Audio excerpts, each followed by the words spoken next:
자연을 향해 열려 있고 자연을 안으로 끌어들이는 집. 나무와 흙내음, 물과 바람소리가 나는 곳. 바람소리, 물소리를 따라 수천 년 시간의 강을 기적처럼 만날 수 있는 공간. 하늘을 향해 뻗어있는 수많은 기와는 오랜 세월 인간과 자연을 품은 세상을 만들었습니다. 서로 다른 차원의 세계와 시간을 긴 숨으로 보여주는 한국의 기와. 그곳에는 오래전 장인의 숨결과 지혜가 담겨 있습니다. 한국 전통 건축의 백미 기와. 긴 세월을 이어온 우리의 기와는 바람소리, 물소리의 장단을 맞춰 역사를 이야기하고 인생을 노래합니다.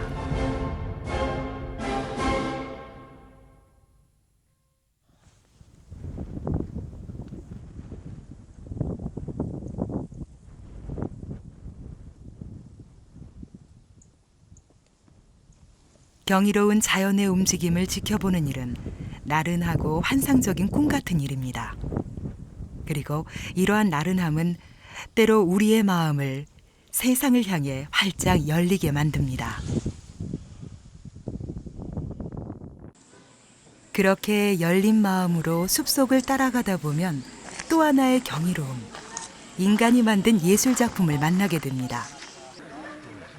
지나는 이들의 소원을 담아내는 것, 오랜 세월 많은 이들의 바람이 담겨 그 가치를 더해갑니다.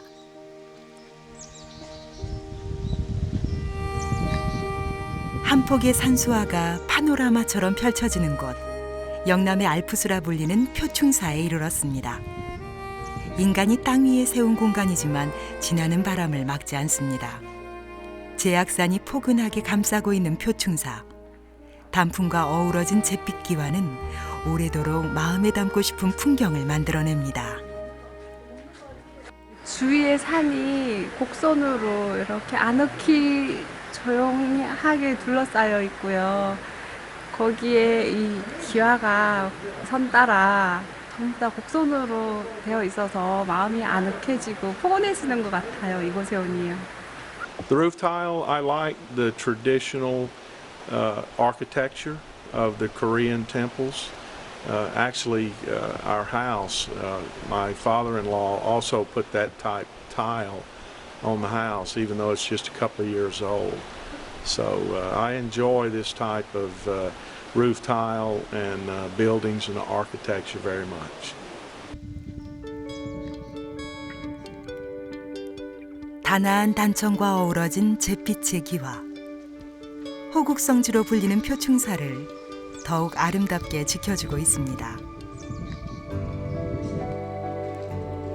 천년의 그리움이 바람 따라 흘러가도 선명하기를 바라는 무늬들이 이야기합니다.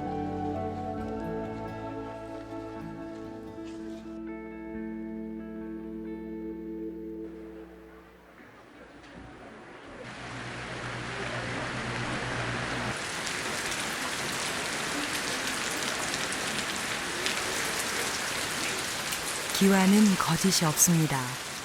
비가 오면 오는 대로 온몸으로 받아냅니다.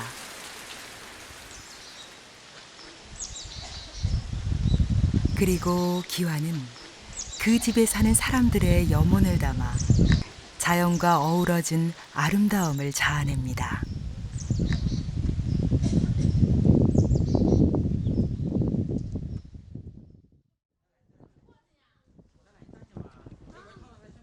역사상 가장 오래된 기와에 대한 기록은 중국에 있습니다.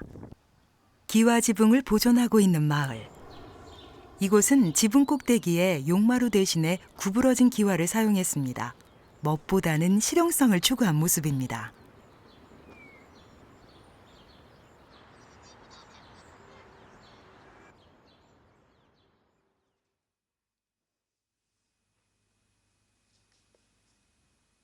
중국의 기와를 연구하고 있는 바이건신 교수. 最早的瓦是出现在西周早期，是在陕西岐山县凤处村西周的宫殿遗址发现的。当时的宫殿是四边有草，屋基上有最早的瓦。那么西周中期瓦当出现，屋顶整体有瓦覆盖，而且出现瓦当，这可以说是最早的瓦当出现啊。 중국 최초의 기와가 발굴된 곳은 서안의 서주 유적지입니다. 서안은 중국 역사상 가장 많은 13개 왕조, 기간으로 따지면 2000년 가까이 수도로 사용됐습니다.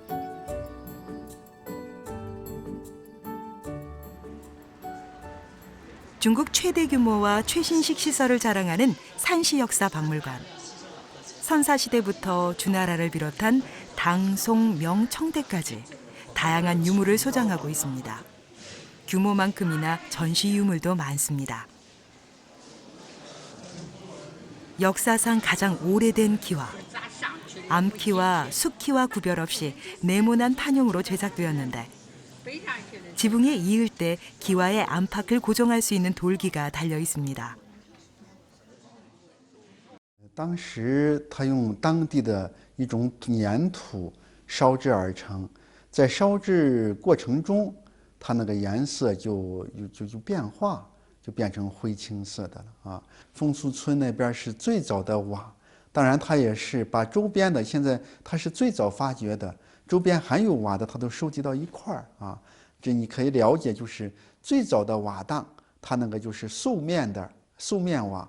有的是简单的，像绳纹的，还有是那个云纹的啊，都有的非常简单的。 기와를 처음으로 만들어 사용한 주나라. 주나라는 청동기를 바탕으로 번성한 고대 국가입니다. 봉건 제도로 넓은 영토를 다스렸고 국력이 강해지면서 건축 양식에도 변화가 필요했습니다. 这个我们大家都知道。 长安就是咱们现在的陕西，在秦汉时期呢是帝都，作为千年帝都来讲，所以它的这个建筑体量是很宏大的，而且当时的人口也是很多的，所以在长安所出土的这些瓦当，要比全国其他地方出土的瓦当规格品类都要高于其他地方。 서주시대 이후 중국의 문화와 경제가 직결된 곳 서안. 이곳에 기와 제작이 활발할 수 있었던 조건 중에 하나는 바로 풍부한 양질의 흙입니다. 이러한 자연적, 경제적 조건은 서안의 기와 제작 기술을 더욱 발전시켰습니다. 중국 전역에 기와가 보급된 시기는 진시 황제가 중국을 통일한 이후입니다. 진나라 때 대규모의 토목 공사가 진행되었기 때문에 대량의 기와가 제작되었습니다. 병마용을 보면 기와 제작의 기술적 수준을 가늠할 수 있습니다. 所以您看马夫呢，它手持半月驾卧式，然后马有的在，有的没了，因为马呢也是出土的是碎的，咱们拿到后面去修，800到1000的高温。 所以在古代的时候，秦人当时连电都没有的时候，他们可以，现在人说是秦人拿什么烧，你可以达到800到1000。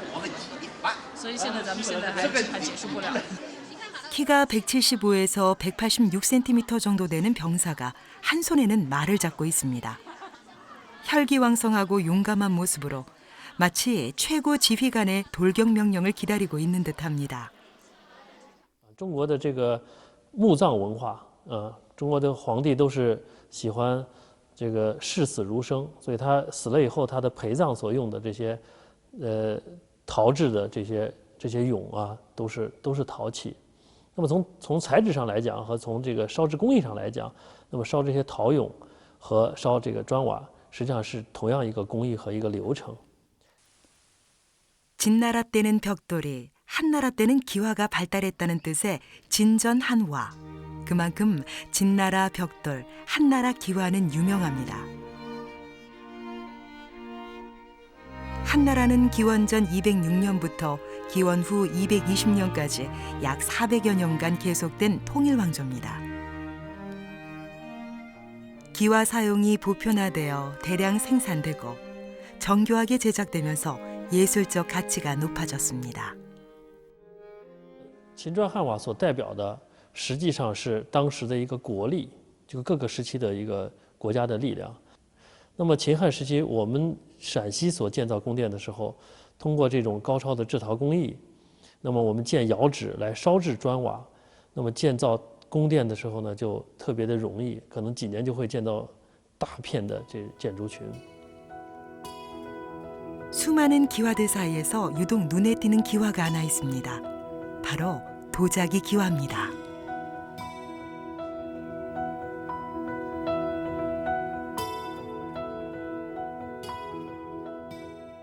当然，琉璃瓦它的是更耐久啊，而且是不吸水，而且是就色彩鲜丽啊。这应用于宫室、宫殿，应用于寺庙啊。这是在我们现在看到的，像那个北京的故宫，还有一些像那颐和园，都大量的就我们都可以知道啊。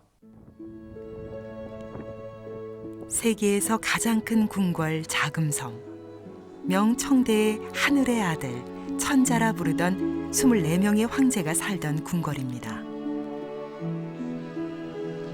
자금성의 중심 건물인 태화전은 12개의 기둥이 떠받치는 2층 건물로 도자기를 굽듯이 기와를 만들어 지붕을 황금색으로 덮었습니다. 궁궐의 지붕을 황금색으로 만든 배경에는 강력한 황권과 자부심이 있습니다. 故宫的总的色调是黄色的啊，当然黄色代表皇权，代表一种不可逾越的一种权利啊，它也是一种地位、一种权力的象征啊。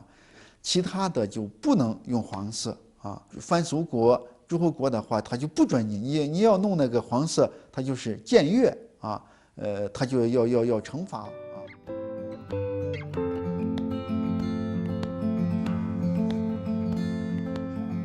기와는 때로는 국가 발전의 상징이 되고 때로는 경제 발전의 상징이 됩니다. 집을 짓는 하나의 재료라는 의미를 뛰어넘어 기와의 발전은 경제 발전과 같은 선상에 있습니다. 인간의 생활과 행위를 담는 그릇 기와는 동양 건축 문화의 상징입니다.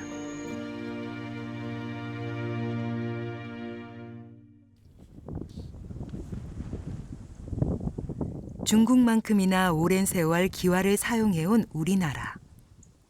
기와집이 있는 마을은 인간의 손을 거친 것이지만 자연과 하나가 되는 풍경을 만들어냅니다. 야트막한 산을 등지고 있는 기와집은 단아하게 땅의 기운을 다스리고 있습니다. 사람과 자연, 그리고 집이 한 몸을 이룬 곳. 담은 그저 집을 아늑하게 감싸주는 역할을 할 뿐 자연과 경계를 나누지 않습니다. 서울시 종로구에 위치한 유금화당 박물관.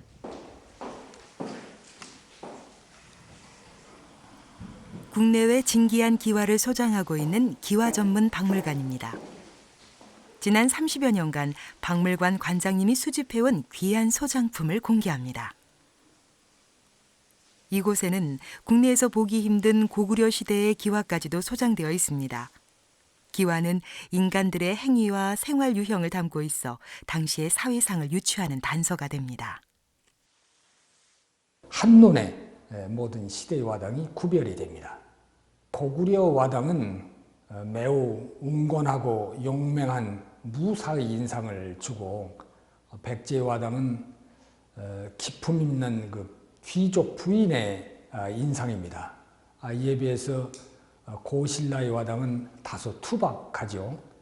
중국 와당과는 다른 독특한 그 품격을 생동감을 보이고 있을 뿐만 아니라 통일 이전 신라의 기와는 정제되지 않은 투박함을 지니고 있고 백제의 기와에는 부드러움이, 반면 고구려 기와는 선이 굵고 볼륨감이 강해서 활달함과 강인함을 느낄 수 있습니다.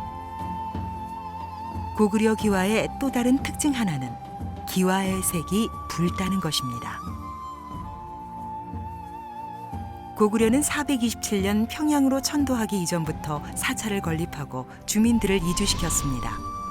평양성은 고대의 계획 도시로서 이때의 건물들의 지붕은 붉은색이었다고 합니다.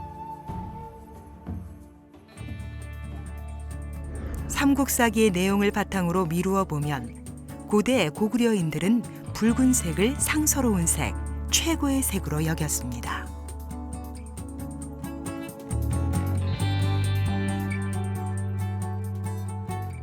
최정예 병사들이 있는 곳에는 항상 붉은 깃발을 세워서 어떤 가장 어떤 힘있고 용맹스러운 어떤 그런 것들을 표현을 한 걸로 봤을 때 기와의 색깔을 붉게 했다라고 하는 것은 그들이 만든 지붕이 붉은 색깔을 띠도록 이렇게 의도했다는 것을 알 수가 있습니다. 붉은 색깔을 띠게 하기 위해서는 공기 통로를 일부를 열어놔서 산소가 주입되도록 하면서 구운 기와이기 때문에 그 붉은 색깔을 띠고 있습니다. 그러니까 이 색깔을 어떻게 내느냐 하는 부분에서 이렇게 확연히 차이가 난다는 것은 결국 색깔까지도 염두에 두고 기와를 만들었다는 것을 알 수가 있습니다.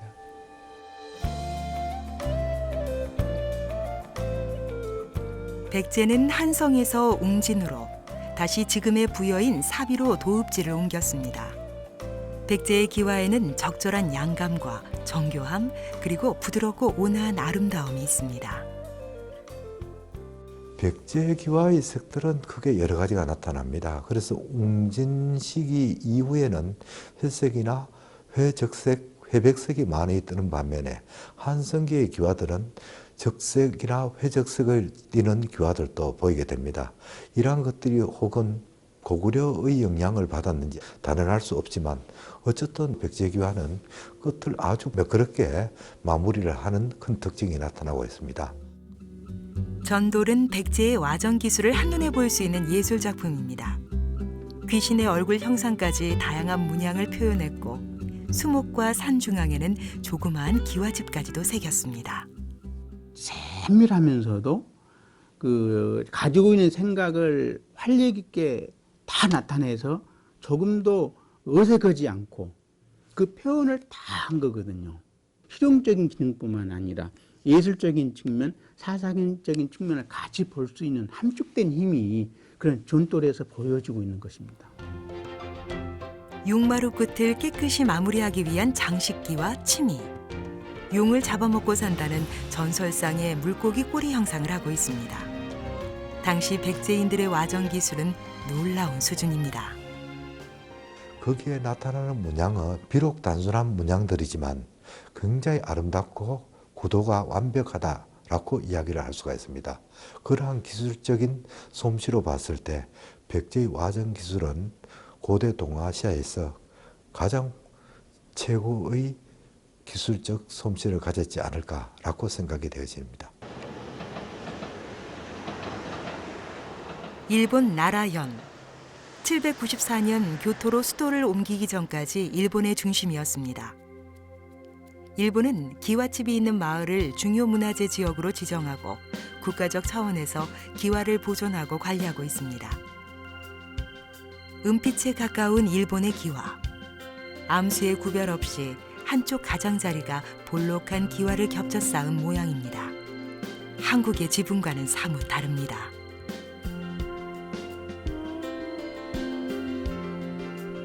일본 기와의 역사를 살펴볼 수 있는 곳. 한 대학의 박물관입니다.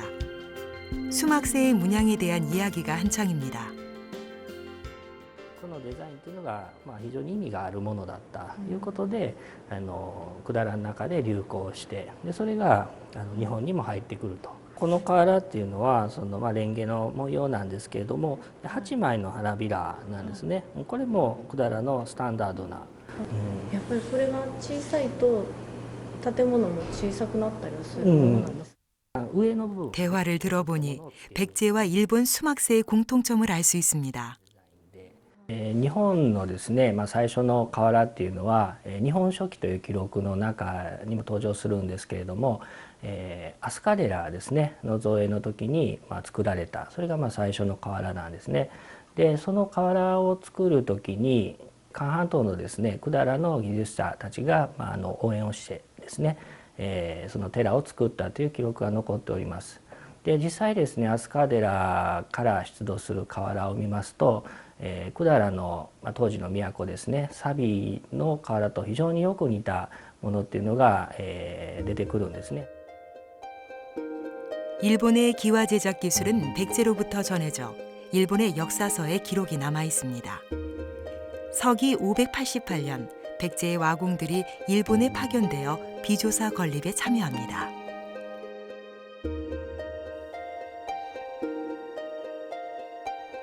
일본과 백제의 교류가 있었다는 사실은 연중 행사를 표현한 두루마리 그림, 기와를 얹은 지붕에서도 확인할 수 있습니다.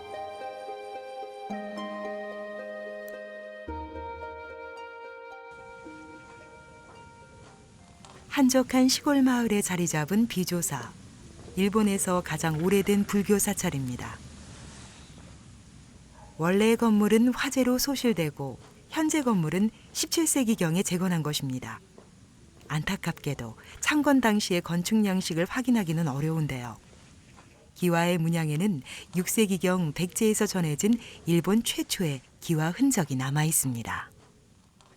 飛鳥寺のですね河原の中にはですね、百済の痕跡が見える、百済の河原そのものと言ってもいいと思うんですけれども、それはですね丸瓦あるいは平瓦というものの形ですね、あとですね、軒先の瓦の文様、あるいはですね瓦作りの技術そのものの痕跡ですね、こういったものにですね百済との関係性というのを見ることができるというふうに思います。 비조사 지붕에 있는 수막새의 연꽃 무늬는 백제의 것과 상당히 닮아 있습니다.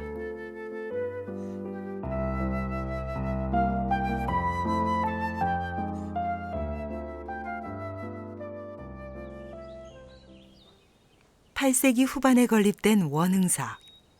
수많은 부도탑이 색다른 정취를 전합니다. 승려들이 생활하는 승방을 개축한 극락당과 아름다운 벽화와 격자의 집들이 있는 곳입니다. 원흥사를 수식하는 자랑거리들 중 가장 으뜸은 단연 기와입니다. 最も古い瓦は飛鳥寺にあった瓦をここへ運んできたもので、今でおよそ1400年ぐらい経っています。でそれは百済から来てくれた技術者の方が日本の職人に技術を伝えてですね作った瓦です。でそれが一度も壊れることなく今まで伝わっているというのがすごいところです。おそらく技術的にもう完成されたものが伝わってきてて、無理にですね新しいものに付け替える必要がないので使えるものはずっと使い続けているということですね。 1400년 전 기와를 지금까지 간직하고 있는 원흥사. 백제인으로부터 전수받은 초기 기와의 사용법을 재현했습니다.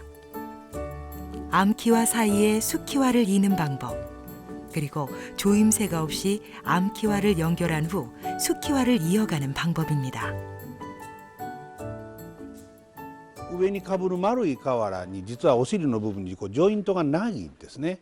でジョイントがないので、細くなったところに広いところをかぶせていくというような、作り方をしてますので、非常に鎧のようにですねゴツゴツとした感じに見えます。でこれは百済から伝わってきた技法そのものが今も伝わっているということですね。私は色は徐々にやっぱり年代とともに風化してきてると思うので、それぞれが持っている色っていうのはその歴史の重みじゃないかなというふうに思っています。 한가로운 산책로를 지나 눈 맑은 사슴들이 먼저 반겨주는 곳. 아무 생각 없이 일주문을 지나고 나면 눈앞에 펼쳐진 거대한 건물에 압도당하고 마는 곳, 동대사입니다. 동대사의 대불전은 세계에서 가장 큰 목조 건물입니다. 建物を見ていただいたら一番多分目につくのが屋根の上にある金色のシビが目に入ると思います。今日はお天気がいいのでとても金色によく光ってますけれども、このシビというのは、一種の竜だというふうに聞いています。木の組物がたくさんあるのがわかると思います。でこれも中国であったりいろんなところの建築様式が混ざってるんですけれども、一番基本的には鎌倉時代に今から800年ぐらい前日本に伝わった建築様式が元になってるんですけれども、たくさんの木の組み物で屋根を支えて。 학생들의 역사 학습의 장으로 나라시의 관광 명소로 손꼽히는 이곳은 일본만의 건축 양식을 자랑합니다. 지붕이 크고 무겁기 때문에 다양한 방법이 시도됐습니다. 중국과 한국을 비롯해서 여러 나라의 건축 양식이 적용됐고 그 과정에서 일본만의 방식이 생겨났습니다. だいたい奥行きが55センチほどあるもう大変大きな瓦です。で一般の瓦に比べると多分4枚分ぐらいの大きさがあると思うんですけれども、江戸時代からそういう大きな瓦が使われるようになりました。多分300年ぐらい前に作られた時には瓦を作る技術などが進歩していて大きな瓦が焼けるようになったのかなというふうに思いますね。 일본만의 도깨비 문양이 등장했고 보통 기와의 4배나 되는 기와가 사용됐습니다. 기와 한 장 한 장에 이곳을 지나는 사람들의 소원을 담아 지붕 위에 올립니다. 昔は松の葉っぱ、松葉をね瓦を焼く時に最後に入れていぶすっていうんですけれども、還元の焼成の仕方で瓦を最後に焼きます。でそうすると銀色に近い色になります。でそのことによって瓦に水が染み込みにくくもなるんですけれども、その色がとても日本の風土に緑のある風景にとても合うのだと思います。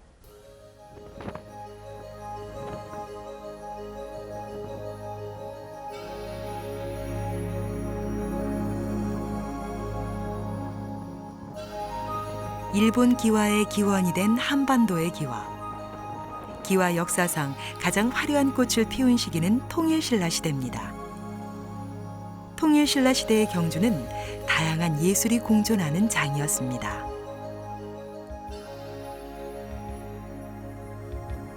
통일신라의 기와는 각각 특색 있게 전개된 삼국시대 기와의 전통을 계승하면서 고대 동아시아의 기와 사상 최고 수준에 도달하게 됩니다. 통일신라 시대에 다양한 유물이 출토된 안압지. 이곳은 통일신라 시대 기와의 예술적 수준을 증명하는 보물 창고입니다. 삼국을 통일하고 한반도의 주인으로 등장한 신라 왕실이 특별히 공을 들여서 만든 건물입니다. 그 구조를 보면 연못의 호안선이 단순하지가 않습니다. 서쪽을 보면 전부 직선으로 잘 다듬은 돌로 만들었는데 동쪽은 구불구불 해가지고 한눈에 다 들어오지 못하게 하였습니다. 우리나라의 국력을 그래프로 쭉 그려볼 때 가장 꼭지점에 올라있던 최고 정점의 건물이었습니다. 목조 건물의 위엄을 더해주는 치미. 장식 효과뿐만 아니라 길상과 벽사의 의미를 가지고 있어 그 가치를 더욱 높이 둡니다. 통일신라인들의 다양한 기와 제작 기술과 기술 수준을 엿볼 수 있습니다.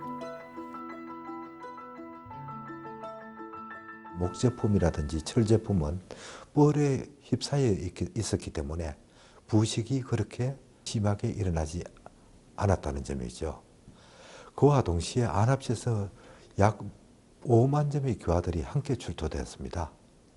그 기와들은 통일신라의 궁궐에 사용하였던 최고의 최상품 기와들입니다.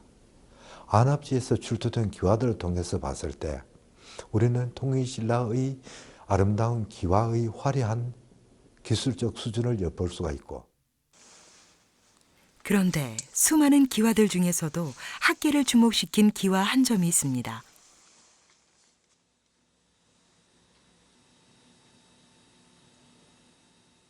바로 건물의 모서리 기와인데요.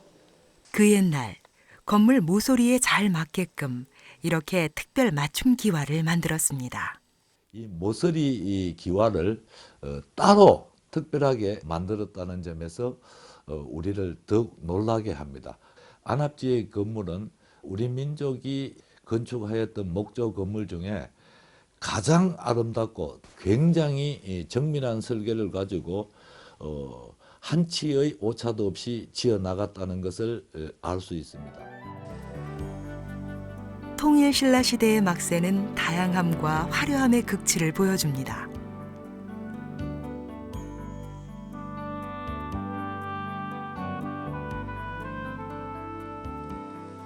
소성온도에서도 삼국시대의 900도, 1000도에 고온으로 소성하는 것이 아니고 적당한 온도를 가진 900도 전후의 낮은 온도에서 소성한다는 점입니다. 결국 장인들은 온도를 낮추고 바탕흙에 모래를 혼합함으로 인해 가지고 파손품을 적게 생산하는 지혜로움이 생기게 되는 겁니다. 흙을 자유자재로 다루고 가마의 불온도를 조절하는 지혜로움을 갖추게 된 신라의 장인들. 이러한 성공적인 경험은 전 세계적으로 오래 기억될 신라인만의 기와를 만들어냅니다. 모든 흙은 만들어서 가마 안에 들어갔다 나오면 15% 내외의 축소가 일어나게 되는 겁니다. 웃음이 사라질 가능성도 있다는 점입니다. 얼굴무늬 순막세의 중요성은 장인은 이미 축소된 상황까지도 고려했을 가능성이 충분히 있다라고 생각이 되어집니다. 가마 안의 상황까지 고려해서 문양을 만들어낸 장인들. 소재의 다양성만큼이나 표현 기법 또한 정교했습니다. 은은한 미소를 간직한 신라의 미소는 통일 신라의 예술적 수준을 말해줍니다. 기와에 새겨진 문양에는 그 시대를 살고 간 사람들의 꿈과 현실이 담겨 있습니다. 그들이 꿈꾸었던 삶, 그들의 삶을 지배했던 상징들이 그 속에 살아 숨쉽니다.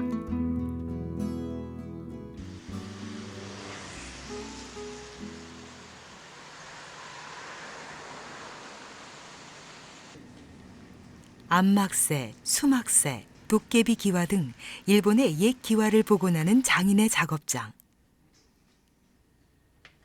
기와를 만드는 도구나 기와를 만드는 방식이 크게 낯설지 않습니다. 안막새와 평기와가 이어진 마감 기와를 만드는 과정입니다. 그런데 문양이 어딘지 모르게 익숙합니다. 10대 시절부터 기와를 만들고 기와 올리는 일을 해온 기와 장인을 만났습니다. このハンコなかなか上手やで。こういう感じのちょっと深いやつで。肩はなかなり深く掘ったんだけどこれ出てないね。長いよってなもうちょっと元禄からちょっと下がったぐらいまで1個分かな。空気入って出てない。押したらこの辺は押されとる。いやこういうふうになってるほど日韓があってなよろしいけどな。 기와를 복원하기 위해 서로의 의견을 나누는 모습에서 기와에 담긴 진심 어린 애정이 읽혀집니다.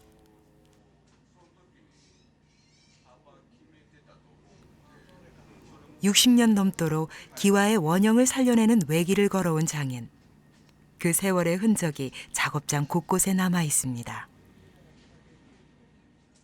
朝鮮で見る瓦とやっぱり同じようなやっぱりそのまま日本では初めに教えてもらったのは模様とかそういうものはそれから瓦作る道具とかねそういうのはやっぱり同じです教えてもらった、だからまあ私らの大先生は小平の人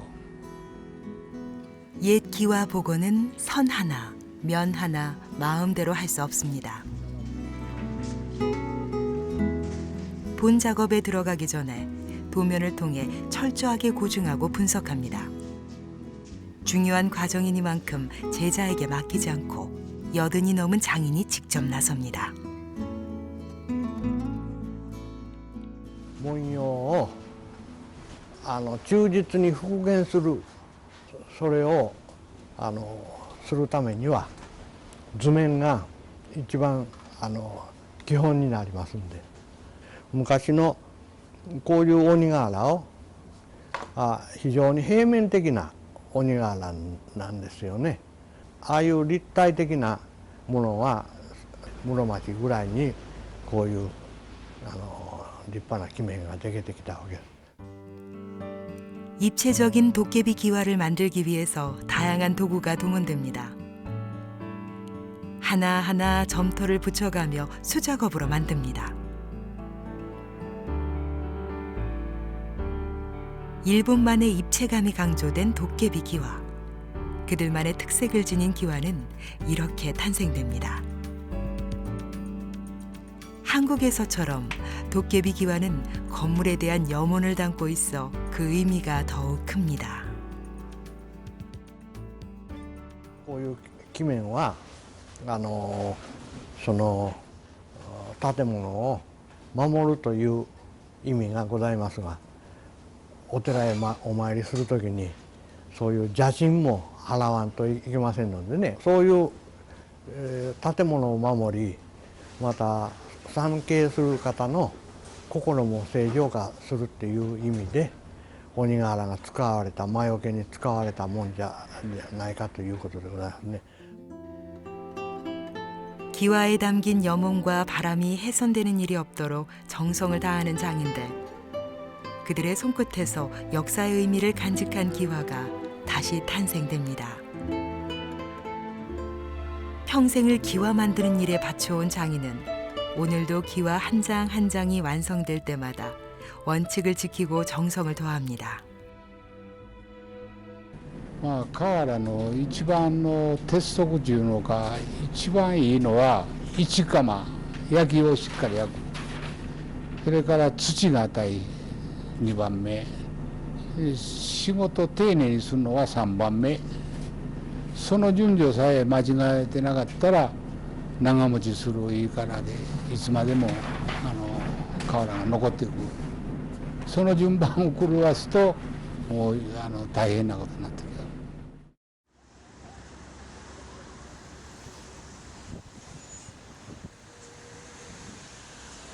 현대인들의 바쁜 발걸음이 있는 곳. 빌딩 숲 사이에서 광화문은 오롯이 자리를 지키고 있습니다. 숨가쁜 도시를 조금은 밝혀주고 있는 것이 아닌가 생각하게 됩니다. 시간을 거슬러 찾아가는 도심 속의 옛 궁궐. 세계문화유산으로 지정된 창덕궁은 자연과의 조화를 이룬 궁궐로 잘 알려져 있습니다. 조선시대의 기와는 실용성이 강조되고 장식성이 약화됩니다. 인정전의 지붕 용마루에는 취두가 있습니다. 조선시대에는 취두를 올리는 것으로서 위험을 삼았습니다. 하나하나가 다 수제품이기 때문에 규격이나 모양이 100% 똑같지는 않죠.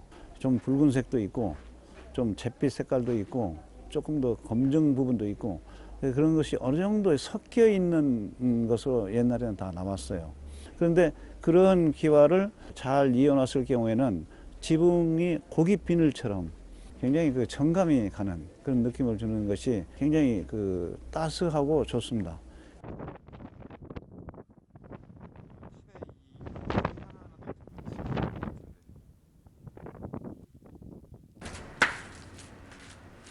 전통기와 복원은 흙을 정제하기 위한 흙구덩이 작업에서 시작됩니다.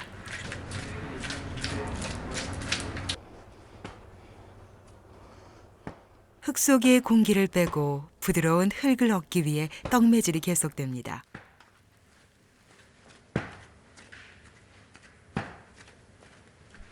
밟고 다시 올리고 또 밟고 흙을 부드럽게 하기 위한 작업은 계속됩니다.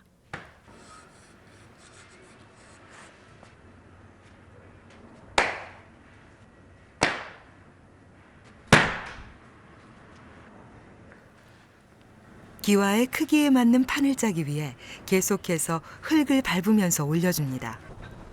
여러 번의 반복 끝에 초판이 완성됐습니다.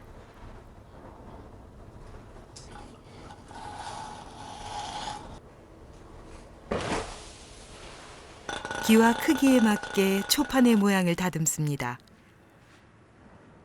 요 폭이 기와의 암기와의 높이가 됩니다. 그리고 요 가로로 선을 끝난 게 요게 기와의 이제 폭이 되는 겁니다. 숭례문, 경복궁, 사정전 등의 전통 기와를 직접 제작한 김운동 제화장. 전통 방식을 이어가는 일이 쉽지 않지만 제화장으로서 꼭 해야 하는 일이라고 생각합니다.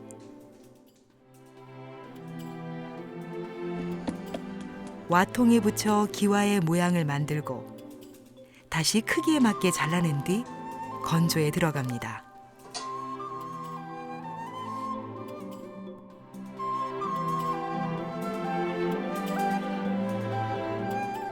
일주일 동안 잘 마른 기와를 가마에 넣고 구울 차례입니다. 가마에 기와를 넣는 일은 아무나 할 수 있는 일이 아닙니다. 불길을 생각해서 기와를 넣어야 합니다. 불길을 확보하고 또 앞쪽에는 저희가 직불이 닿지 않도록 일부 막아주게 됩니다. 그러면 불길이 타고 넘어서 칸막이 사이사이로 들어가면서 기와를 제대로 구워줄 수 있게 되어 있습니다. 이렇게 적재를 함으로써 실제 고온소 손님도 가능하기 때문에 현대식 가마에서 나오는 제품 못지않은 고유의 청회색을 제대로 발현할 수가 있습니다.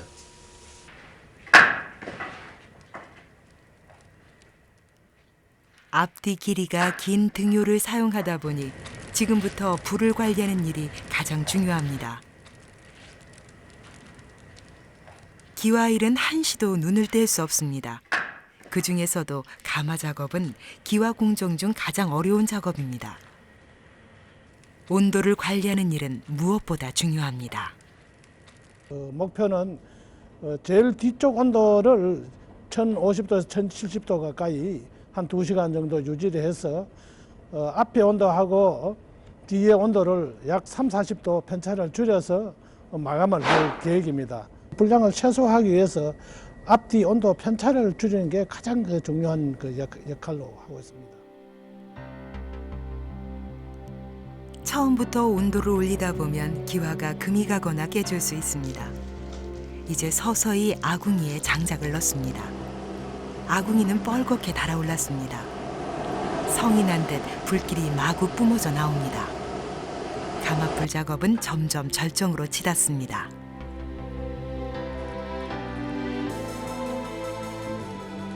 뽕할 때 이 장작이나 이런 굵은 나무를 해가지고 연기가 많은 나무를 투입시킵니다. 투입시켜가지고 불안전 요소를 시키는 겁니다. 거기에서 나무에서 나오는 연기를 기와에 침탄되게끔 청회색 색상을 내는 공정이라 할 수 있습니다. 와공들의 손길이 분주해졌습니다.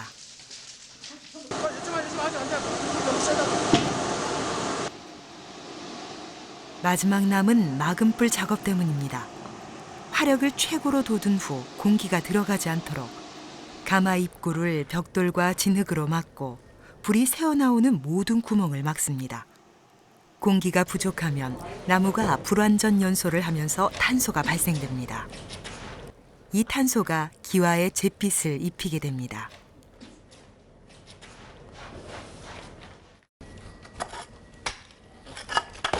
가마를 막은 지 3일 만에 입구를 엽니다. 뒷문까지 헐어보면은 이게 맞바람이 통해 가지고 물건을 냉파를 낼 수 있습니다. 그래서 이렇게 앞문을 열어놓고 한 6시간 내지 8시간 정도 경과 후에 또 뒷문을 또 땁니다. 하루 정도 더 걸리면은 약 사람이 들어가서 작업할 수 있는 그런 온도가 나올 수 있습니다. 한 달 남짓의 시간을 들여 기와를 완성했습니다. 발로 밟고 나무를 떼서 전통 가마에 구워내야 탄소가 제대로 그을려진 잿빛의 기와가 나오게 됩니다.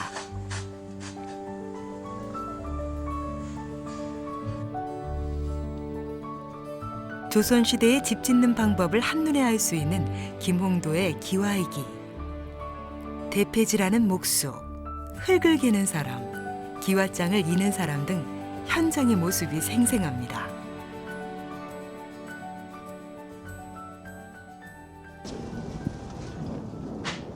경기도 성남의 한옥 공사 현장을 찾았습니다.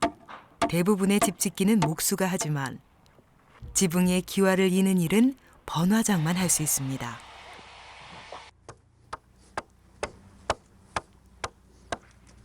기와를 받칠 연암은 번화장이 직접 파서 만듭니다.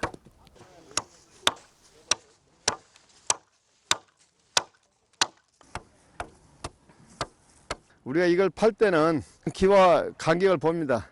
그렇지 않으면 새가 기와 사이로 들어가 가지고 집도 짓고 흙을 파내면은 뒤로 제껴져서 물이 역류로 들어가는 거죠. 역으로 오면은 이제 목재가 상하게 되죠. 세밀하게 기와하고 맞춰서 파야 돼요. 연암 파기부터 시작해서 하나하나 번화장의 손길을 거칩니다. 기와에 맞게 나무를 자르고 기와를 받칠 수 있도록 못을 박고 현장은 기와를 올리기 위한 준비 작업으로 분주합니다. 암기와를 먼저 깔고 암기와끼리 서로 맞닿는 곳을 수기와로 덮어줄 것입니다. 기와이기에 가장 중요한 작업 중에 하나는 기와의 선을 살리는 것입니다. 오래된 고기와를 복원해서 사용하다 보니 번화장이 직접 해야 할 일이 더욱 많습니다. 한 장 한 장 서로 다른 기와를 잇는 일에 오랜 경험과 숙련된 솜씨가 발휘됩니다. 이 부위는 용마를 가일이 올라가기 때문에 진흙을 많이 단단히 굳혀야 됩니다. 이거는 단단하게 하지 않을 때는 처져서 용마로 균형을 잃어버립니다. 한옥의 미를 결정짓는 가장 중요한 요소 중에 하나는 바로 현수곡선입니다.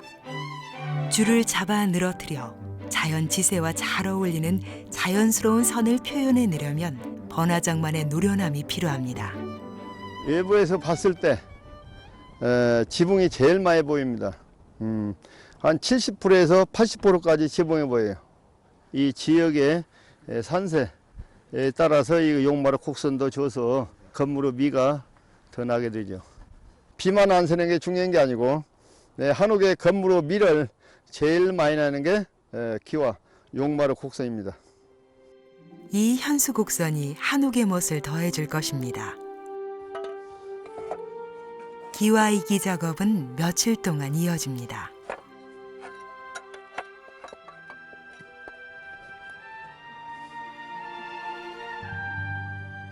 공사를 마친 기와집이 드디어 고풍스러운 자태를 드러냈습니다. 하늘빛과 어우러져 은은한 매력을 더욱 뽐내는 기와집. 조금씩 다른 빛깔을 가진 기와는 시선이 머무는 방향에 따라 변화무쌍한 마술 같은 풍경을 펼쳐냅니다. 이 집에 사용된 기와의 개수만 해도 6,000장. 한옥집 한 채를 짓기 위해 들어간 노력과 수고를 되새겨 봅니다. 이 집의 주인은 자타가 공인하는 한옥 박사이자 애호가입니다. 그가 소장하고 있는 서적에서도 그 애정이 느껴집니다. 굉장히 귀한 책입니다. 산드라라는 사람이 우리나라의 그 기와의 아름다움에 도취돼 가지고 이 책을 62년도에 발간을 했습니다. 현재로서는 볼 수 없는 여러 가지 기하학적 문의가 이 책에 실려 있어 가지고 저한테는 이게 좀 보물 같은 책으로 좀 예부터 간직하고 있습니다. 오랜 바람과 소망으로 지어낸 한옥. 단아한 세월의 잔향이 물씬 풍겨옵니다. 제 생각에는 한옥의 매력은 그 기와와 지붕 선에 있다고 봅니다. 기와는 일반 사람들이 가까이 볼 기회가 없어서 그렇지만은 실제로 가까이 보면은 하나하나가 골동품이고 선조들의 그 아름다운 솜씨가 거기에 배겨 있다고 생각합니다.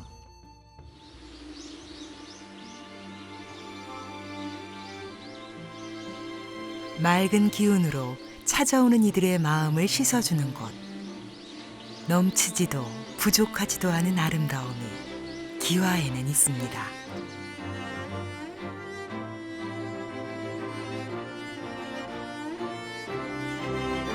열림과 닫힘으로 구성되는 우리 한옥의 칸사리는 작은 공간에 무한의 공간을 끌어들입니다. 기와지붕 전체를 이어놓고 봤을 때는 이 자체가 하나의 어떤 그 은은한 색으로 같이 이제 조화롭게 되어지거든요. 그러면서 이제 세월의 연륜을 먹는다 그럴까, 거기 이끼가 끼고 이름으로 인해 가지고 전반적으로 봤을 때는 이 색 자체가 인위적으로 만들어진 어떤 그런 형상이지만은 자연 친화적인, 우리가 봤을 때 굉장히 이렇게 친근감 있는 색으로 이렇게 구성이 되어지는 걸 알 수가 있습니다. 자연이 지나가는 자리, 그 밑에 자리 잡은 잿빛 기와. 그렇게 수십 년 혹은 수백 년을 기와는 묵묵히 버텨냅니다.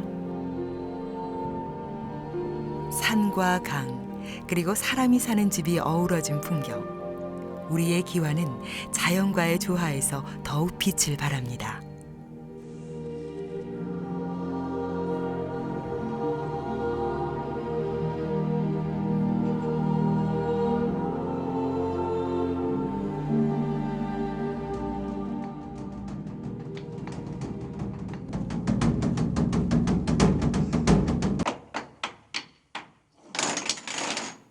모든 사물이 집으로 돌아가는 시간.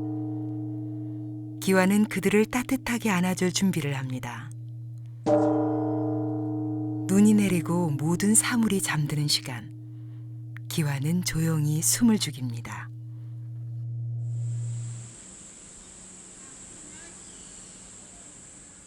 꽃이 피고 새싹이 돋아나는 계절.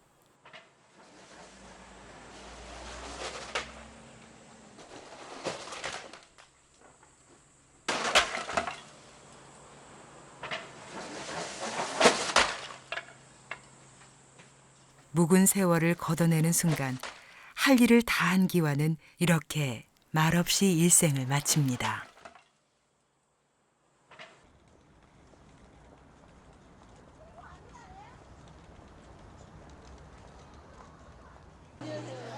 서울시 강남구의 대규모 전시장. 수많은 예술작품이 대중들에게 소개되는 자리가 마련됐습니다. 그 중에서도 유독 눈길이 가는 작품이 있습니다. 독특한 질감과 색감으로 관람객들의 시선을 사로잡고 있습니다. 어떻게 이런 질감이 나는 걸까요? 가만히 들여다보니 기와입니다. 깨지면은 지붕을 다시 교체하기 위해서 내리는 거 아닙니까? 그런데 저걸 그냥 버릴 수도 있는데 저기다 조각을 하고 그림을 그렸다는 게 더 대단하다고 생각합니다. 신선하고 즐거운 마음도 들었고, 네, 참 기분 좋은 작품이었던 것 같습니다. 평상시에 생각하지 못했던 그런 그림이고 조각이어서 정말 새로웠던 것 같습니다. 네, 새로운 세상을 본 것 같아요.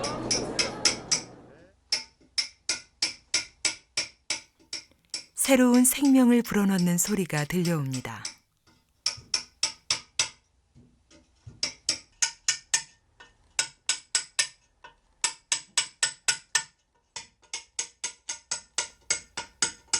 오랜 풍파를 견뎌낸 기와는 이제 새로운 예술 작품으로 피어납니다.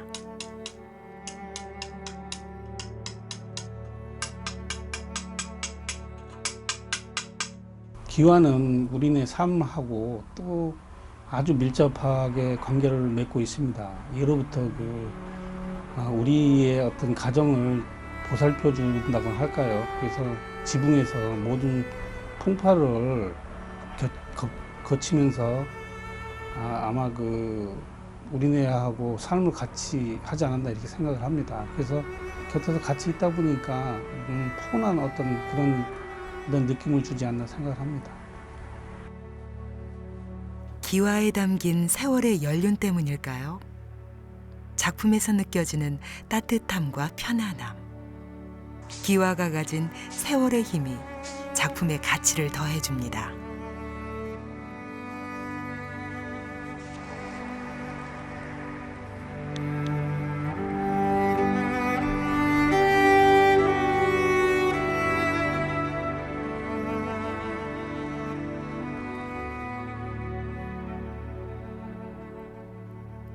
인간의 손을 거친 것이지만 자연과 하나가 되는 진정한 예술, 기와. 자연을 품 안에 넣은 집이기에 우리 또한 그 안으로 들어가 자연과 하나가 됩니다. 똑같은 검은색이 아닌 하나하나 조금씩 다른 잿빛이 기와의 가치를 더합니다. 역사와 문화가 아로새겨진 잿빛 기와. 이제 잿빛 기와의 노랫소리가 들려옵니다.